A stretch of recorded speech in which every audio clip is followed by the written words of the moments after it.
Refleksnya sampai lama gitu. Pohon aja mesakil ya. Sedih banget. Selamat datang di spesialnya saya yang ketiga. Artinya saya udah 3 kali bikin pertunjukan sejam lebih. Yang udah pernah nonton, entah itu langsung di video atau lihat YouTube. Yang udah pernah nonton Bhinneka Tunggal Tawa, boleh dengar tepuk tangannya nggak?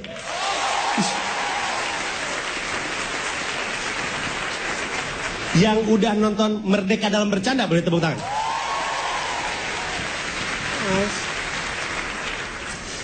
Sorry, yang malam ini baru pertama kali nonton gue stand up secara langsung, boleh dengar tepuk tangannya? Baru nonton.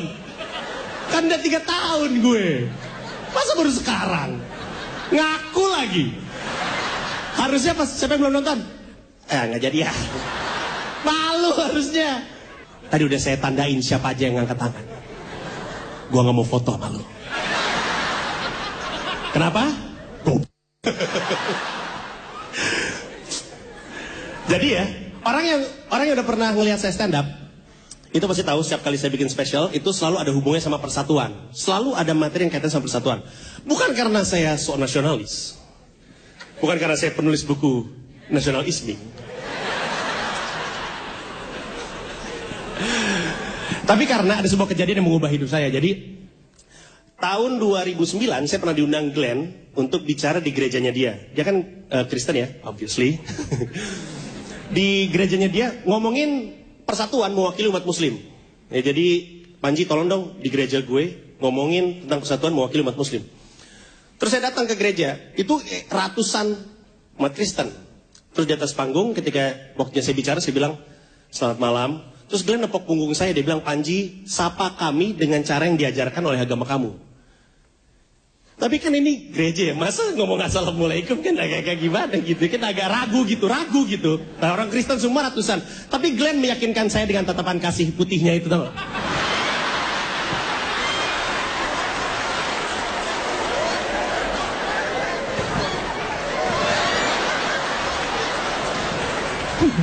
Tahu gak sih? Tatapan kasih putih yang kayak kalau dia lagi ngomong kayak ada bunyi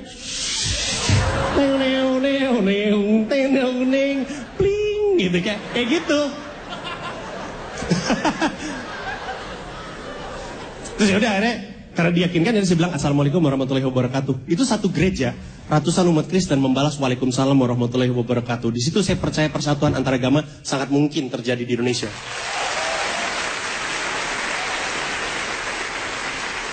Tapi memang kejadian itu membuat saya begitu menginginkan adanya persatuan. Pingin banget.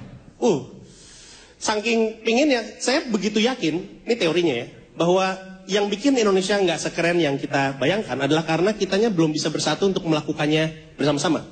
Karena kita nggak bisa bersatu, menurut saya sendiri, adalah karena yang mayoritas itu belagu di hadapan yang minoritas, yang minoritas merasa kerdil di hadapan yang mayoritas.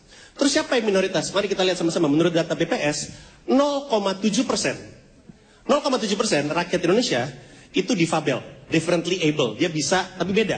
Karena kita pernah ngeliat ada orang yang nggak punya tangan, tapi bisa melukis bagus banget pakai kakinya. Nih kan? Saya pernah punya teman, kakaknya buta dari lahir. Teman saya nih, pengen duduk tapi dia muter mulu kursi.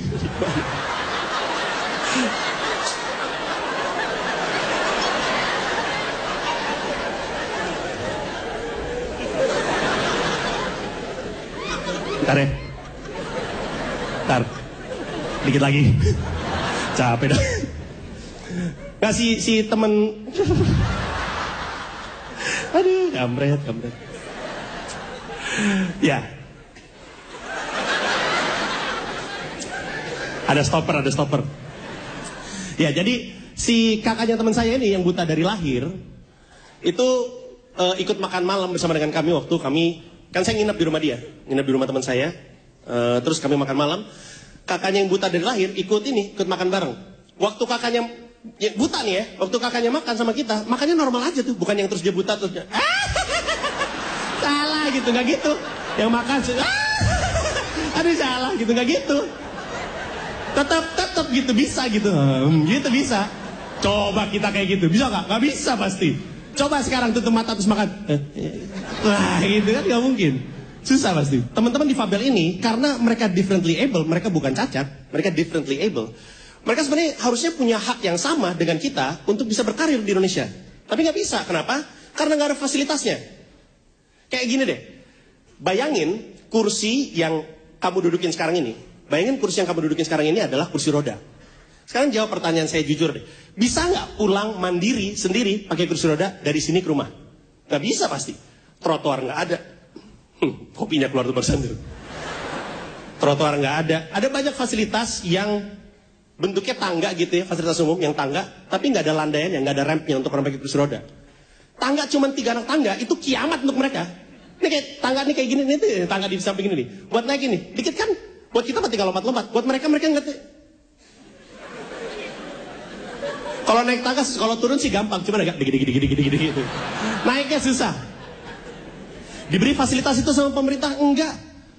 Dan ini bukan cuma di Jakarta, di semua tempat. Nggak ada fasilitas untuk pengguna kursi roda.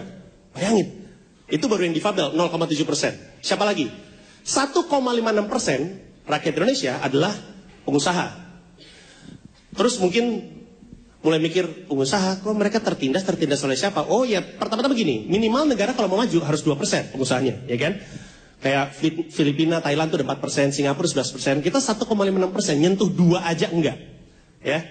Terus mereka tertindas oleh siapa? Ya tertindas oleh pengusaha asing. Karena kita market aja gitu, nggak ada produsen. Dan apalagi mereka rakyat kecil gitu. Tulang punggung kita kan UKM gitu. Jadi ini kasihan nih nggak ada yang ngebela. Sebenarnya bisnis-bisnis asing bukan hanya mereka bisa ngelobi pemerintah untuk keuntungan mereka. Mereka paham banget bedanya obsesinya orang Barat dan orang Indonesia. Karena beda. Untuk konteks bisnis ini penting. Orang Barat itu senangnya ukuran. Obsesinya sama ukuran. Pokoknya yang penting gede-gede. Orang Indonesia obsesinya sama jumlah. Dia senang yang banyak-banyak. Contoh, kalau kita ke Burger King gitu ya, kan Whopper gede banget. Big Mac gede banget. Makan steak gede banget. Orang Indonesia mah nggak usah gede-gede makanannya. Nasi aja, tapi banyak. Sampai nutupin lauk. Minum deh. Kalau kita ke McDonald's kan Coca-Cola bisa di-upsize tuh. Sampai segini, gede banget. Kayak NW, gelasnya gede banget. Kalau kita ke itu ada kopi ukuran venti. Segini nih, gelasnya segini. Nah ini mau ngopi atau mau mandi pakai air kopi nih segini nih. Banyak banget. Orang Indonesia nggak usah gede-gede gelasnya, segini aja. Tapi refill.